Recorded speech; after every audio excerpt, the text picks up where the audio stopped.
Assalamualaikum warahmatullahi wabarakatuh. Hari ini saya akan mewawancarai salah satu dosen Institut Teknologi Rokan Hilir, yaitu Bapak Desnir SPD MPD. Mungkin Bapak bisa perkenalkan diri, Pak. Terima kasih. Sebelumnya, Assalamualaikum warahmatullahi wabarakatuh.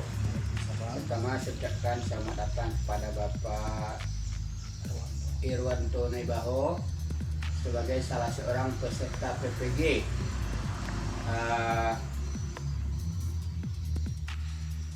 mata pelajaran bahasa Inggris.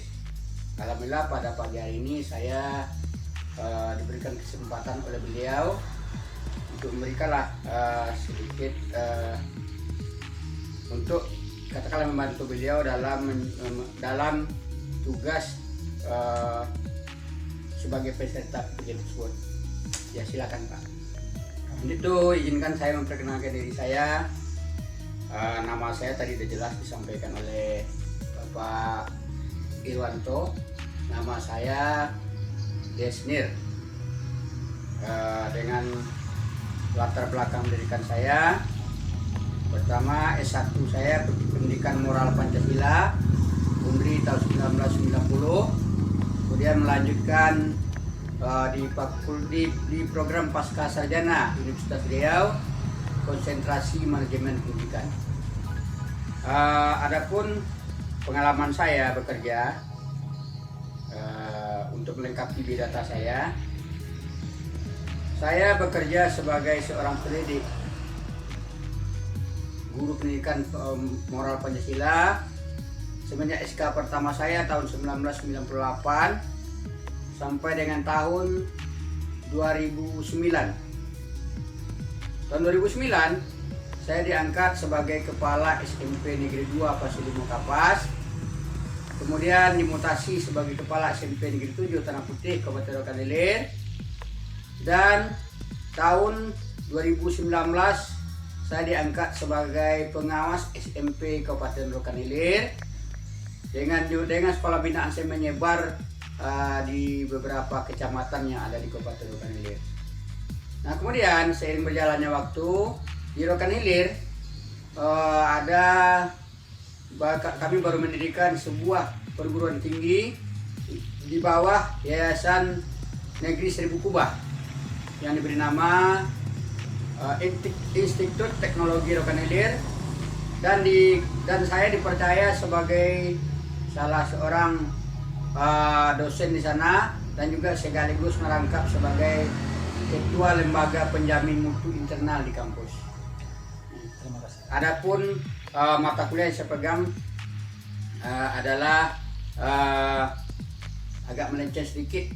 Seharusnya saya mengajar kewarganegaraan di sana, tapi karena memang tak ada dosen lain, maka saya saat ini mengajar bahasa Indonesia.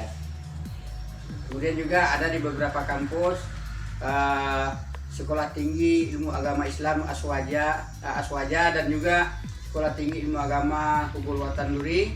Saya juga mengajar di sana sebagai pengampu mata pelajaran Civic Education atau kewarganegaraan, dan juga mata kuliah pengembangan kurikulum, dan juga mata kuliah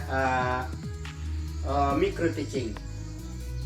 Jadi kira-kira pagi ini saya bisa Pak Iwan Naibaho datang ke saya, beliau mewawancarai saya. Silakan Pak. Oke.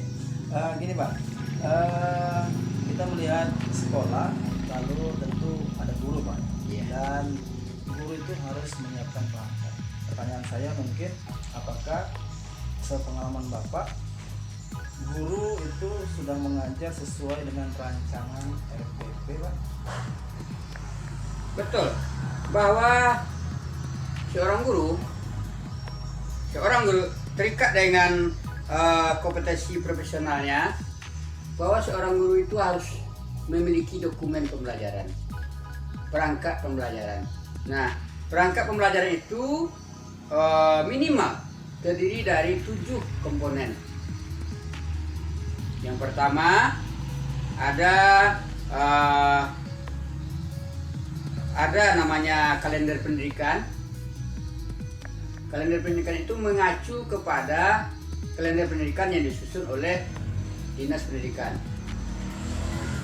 Kemudian yang kedua, memiliki yang namanya rincian minggu efektif untuk RPP pembelajaran.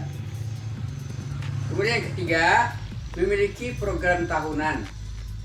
Kemudian yang keempat, memiliki program semester. Yang kelima, memiliki penetapan kriteria pembelajaran minimal. Yang keenam, memiliki rencana pembelajaran. Rencana pembelajaran, sekurang-kurangnya dalam rencana pembelajaran itu ada 3 komponen. Yang pertama ada identitas, kemudian ada tujuan, ada langkah-langkah pembelajaran, dan ada evaluasi sekurang-kurangnya. Dan terakhir ya ada namanya penilaian. Jadi dalam pembelajaran alangkah kurang profesionalnya seorang guru kalau masuk kelas tanpa memiliki perangkat pembelajaran itu. Jadi apakah guru semua sudah melaksanakan tugas seperti itu, Pak? Idealnya seorang guru kan harus seperti itu. Nah sekarang pertanyaannya, apakah guru itu, apakah seorang guru sudah begitu? Kembalilah ke dia sendiri. Kalau dia menganggap dirinya seorang guru profesional, maka dia harus. Apabila seorang sudah mengazankan dirinya ingin menjadi seorang guru, otomatis dia terikat dengan itu. Ya. Tapi setahu sepengetahuan Bapak, kira-kira apakah guru itu sudah sesuai sesuai dengan rancangannya pembelajarannya? Oke. Nah, pengalaman kami sebagai pengawas, ya, salah satu tugas pengawas itu adalah juga termasuk sebagai supervisor dalam pembelajaran. Ya. Dari beberapa orang guru yang kita supervisi, memang ditemukan ada rekan-rekan guru yang mengajar tidak mengacu kepada RPP. Di dalam RPP itu jelas langkah-langkah pembelajaran.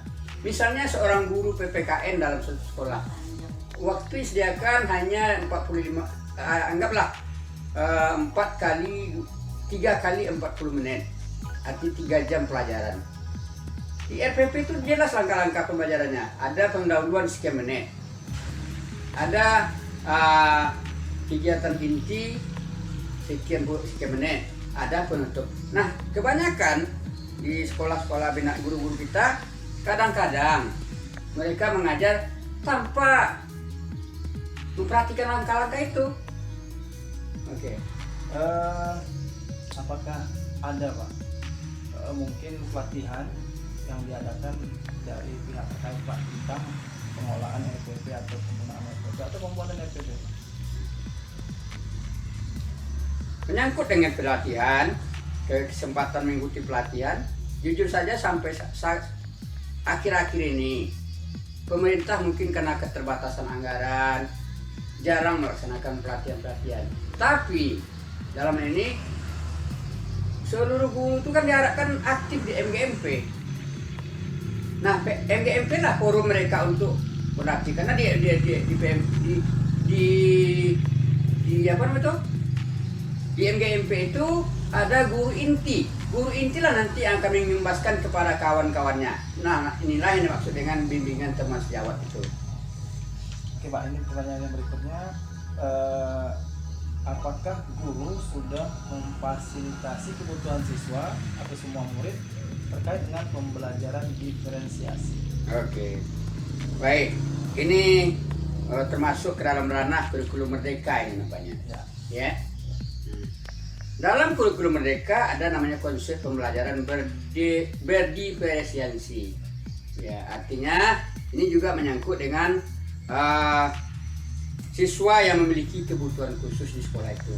Karena jujur saja kita menyadari bahwa dalam suatu kelas, ya, dengan heterogennya siswa, ya, ada siswa yang mungkin tanpa disadari mereka ada kesulitan dalam belajar. Contoh, mungkin mereka kurang dalam hal penglihatan, pendengaran dan segala macamnya, atau mungkin ada kebutuhan-kebutuhan yang mereka yang tidak terdeteksi oleh guru sedang mengajar, sehingga mereka untuk menerima pelajaran agak kurang maksimal. Contoh mereka yang mungkin agak kurang pendengarannya oleh guru yang ditempatkan mungkin di pojok yang paling belakang, sehingga mereka untuk menerima pelajaran agak terkendala. Jadi untuk itu diharapkan kepada guru-guru mengenali karakteristik peserta didik. Salah satu dari situ adalah kondisi fisik mereka. Oke, Kemudian Pak, ini pertanyaan berikutnya tentang relasi hubungan sekolah dengan siswa kurang intens atau kurang kuat dan efektif. Kira-kira apa masalahnya? Relasi hubungan sekolah dengan siswa kurang kuat atau kurang intens dan efektif.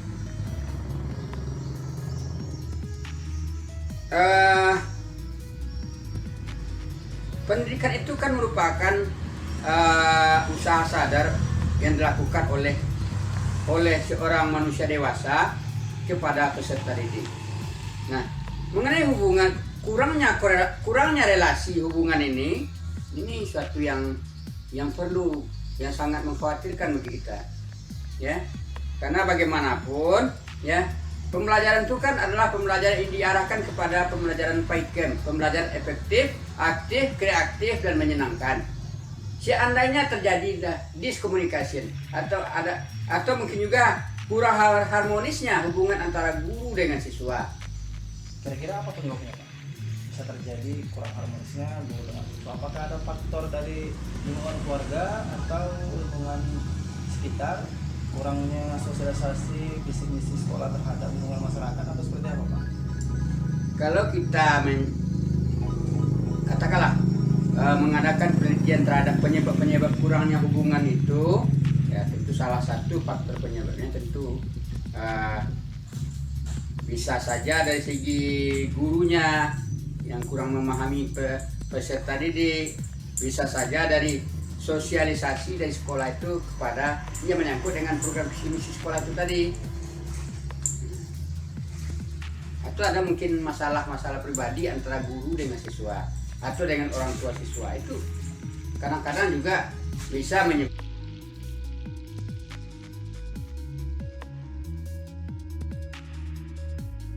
Oke, baik Pak, untuk teman-teman lain Bapak Ibu silahkan bertanya ke Bapak pengawas kita.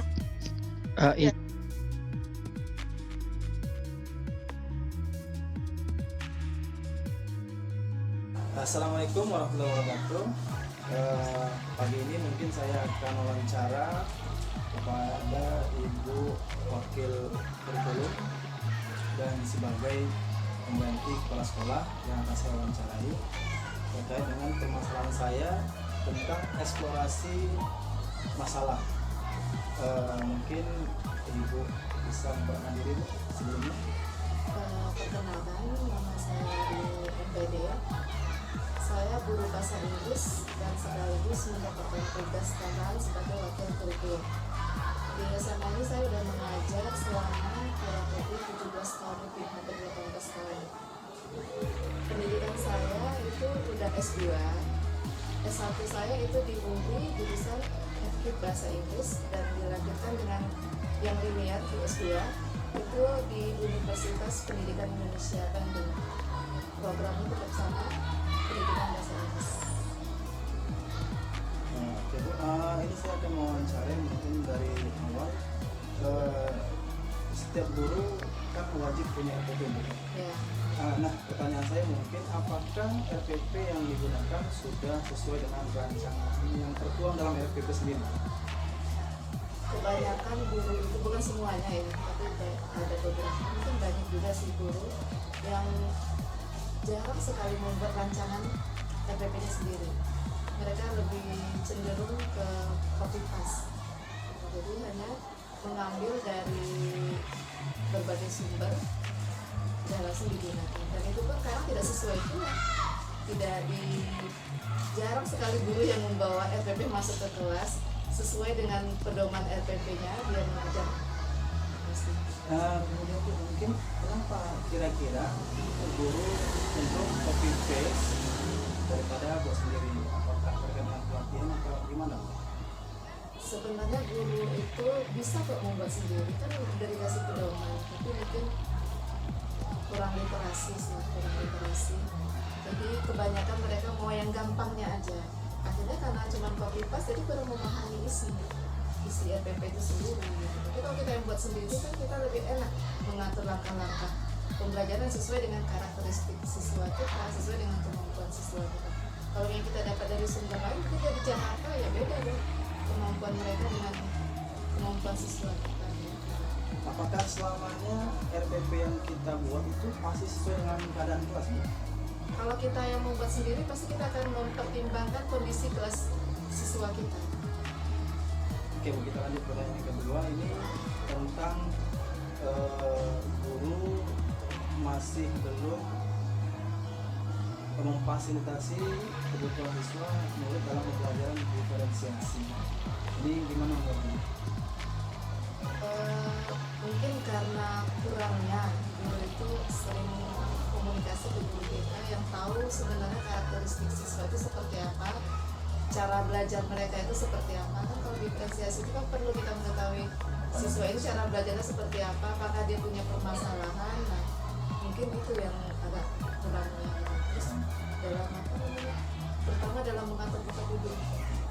Nah, mungkin ada yang pandangannya kurang, Bu. Iya, malah di belakang pula. Atau pendengarannya yang kurang. Nah, guru kan kadang tidak terlalu tidak terlalu terbuka untuk masalah seperti itu. Atau wali kelas juga berpengaruh, Bu.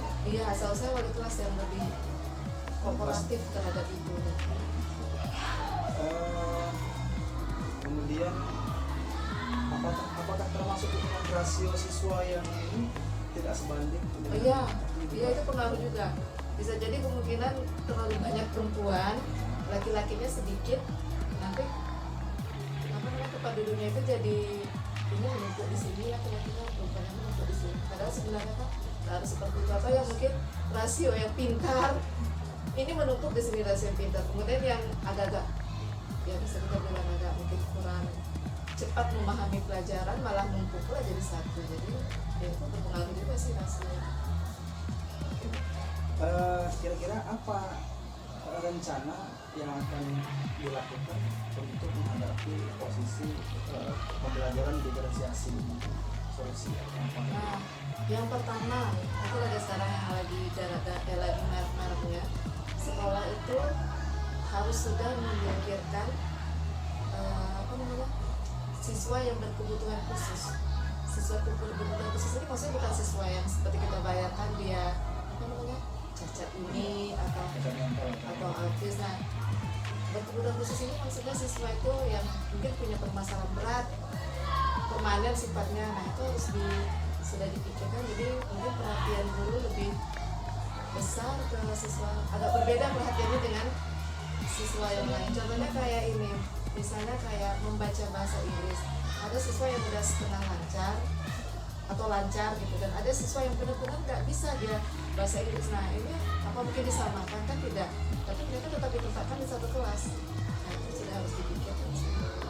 Jadi bagaimana cara menyesuaikan pengetahuan tadi, Bu, dengan yang kurang dengan yang pintar dengan yang kurang? Nah, itu semua pihak sekolah, wali kelas, guru atau guru BK itu harus sering berdiskusi, membicarakan atau melakukan langkah-langkah apa sih yang harus kita lakukan untuk menghadapi siswa seperti ini. Tapi yang paling penting komunikasi dengan orang tua. Karena orang tua yang sebenarnya tahu kondisi anaknya seperti apakah dia punya matanya udah mulai nggak bisa ini, telinganya kurang ini, orang tua. Nah, kita lihat pertanyaan yang ketiga, Bu, ini tentang relasi hubungan sekolah dengan siswa kurang komunikasi. Jadi ada sekolah yang mungkin kurang komunikasi atau kurang kuat hubungannya dengan sekolah atau masyarakat dan seperti kurang hubungan. Itu kira-kira yang jelas biasanya itu karena pertama faktor ekonomi.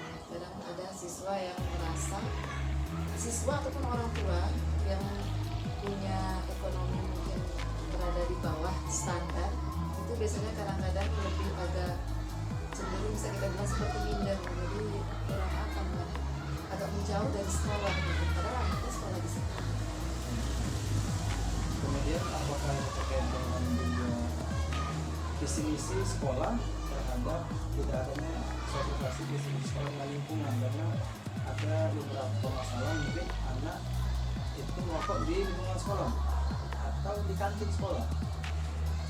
Apakah sekolah sudah menyampaikan visi misi ke lingkungan masyarakat atau Kalau untuk di lingkungan sekolah itu visi misi itu kan sudah disampaikan, itu juga udah direalisasikan di dalam tata tertib, dan pernah juga itu disampaikan ke orang tua. Mungkin orang tuanya yang mungkin masih kurang memahami, kurang peduli sih. mungkin ada Terlalu faktor sibuk, faktor ya bekerja terlalu dan sibuk, dia dan jadi membiarkan akhirnya anak sepenuhnya semuanya ini tanggung jawab sepenuhnya sekolah, padahal kan enggak juga. Gimana dengan lingkungan sekitar sekolah, Bu? Karena kan yang saya bilang tadi itu ada beberapa siswa mungkin kenakalan di lingkungan sekolah, Nah. seperti merokok. Iya, itu sebenarnya karena ini juga ada kesempatan. Ya, sebenarnya. Iya, walaupun mungkin sekolah udah membentengi dengan aturan-aturan, tapi kalau misalnya di luar, contohnya siswa nggak akan bisa merokok kalau nggak ada yang jual rokok. Berarti kan itu apa namanya? Ada sih yang membuat kemungkinan itu bisa terjadi. Apakah sudah disosialisasikan dengan sekitar lingkungan sekolah, Bu? Nah itu yang kayaknya mungkin kurang, belum apa kalau. Oke.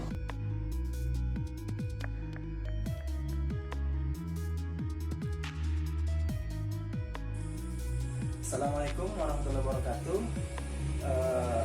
Malam ini saya akan mewawancarai guru senior di SMA Negeri 2 Tanah Putih tentang eksplorasi masalah yang menjadi tugas saya di PPG dalam jabatan.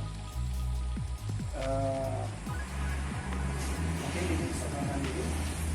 Baik, nama saya Irma Suryati Damani. Saya mengajar dari tahun 1998, kemudian mengampu mata pelajaran bahasa Indonesia. Menurut Ibu, apakah pembelajaran sudah sesuai dengan rancangan yang tertuang dalam RPP? Kalau menurut saya, kalau secara umum mungkin sudah sesuai, namun masih banyak juga hal-hal yang masih di luar dari RPP.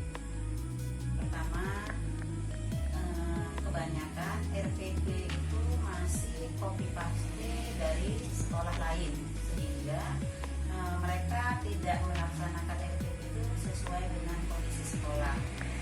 Kemudian kebanyakan guru itu juga lebih suka mengajar itu langsung tanpa melihat atau membawa RPP yang sudah disediakan. Selanjutnya, guru biasanya melaksanakan RPP itu tidak melaksanakan RPP karena lebih senang mengajar masih tempo dulu mungkin. Apakah menjadi kendala, Bu, sesuai RPP dengan keadaan kelas? Bisa jadi, bisa tidak. Pertama, kalau dikatakan kendala, kalau RPP itu kan kesannya sangat sangat kaku, harus sesuai dengan apa yang tertulis. Pada kenyataannya, apa yang ada di dalam RPP itu kadang tidak bisa kita terapkan di dalam kelas. Misalkan dalam RPP itu sudah dibuat untuk 5 menit pertama pembukaan, isi, langkah-langkah dan seterusnya. Tapi nyatanya ketika kita berada di dalam kelas, nyatanya tidak bisa seperti itu. Jadi kadang-kadang tidak terlaksana RPP. Baik, Bu. Apakah memang ada dari pemerintah terkait untuk memberikan masukan atau pelatihan tentang membuat RPP? Sebenarnya kadang ada, tapi hanya minim, hanya seberapa persen mungkin. Setahun sekali belum tentu ada. Kalau sekarang pun misalkan ada, mungkin pakai daring mana kondisinya. Jadi pelatihan yang diberikan oleh pemerintah itu belum maksimal, belum sesuai dengan kondisi di lapangan. apakah guru sekolah atau sekolah sudah memfasilitasi kebutuhan sekolah murid Bu, dalam pembelajaran diferensiasi? Nampaknya belum, karena yang pertama yang saya lihat kolaborasi antara guru BK dengan guru studi atau wali murid itu belum terlalu nampak kerjasamanya gitu, sehingga kadang-kadang informasi itu tidak didapat oleh guru BK. Kemudian yang kedua,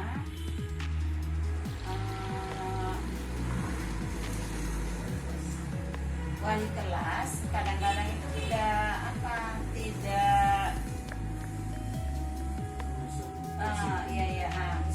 tidak menyusun tempat duduk atau kursi itu sesuai dengan kapasitas siswa.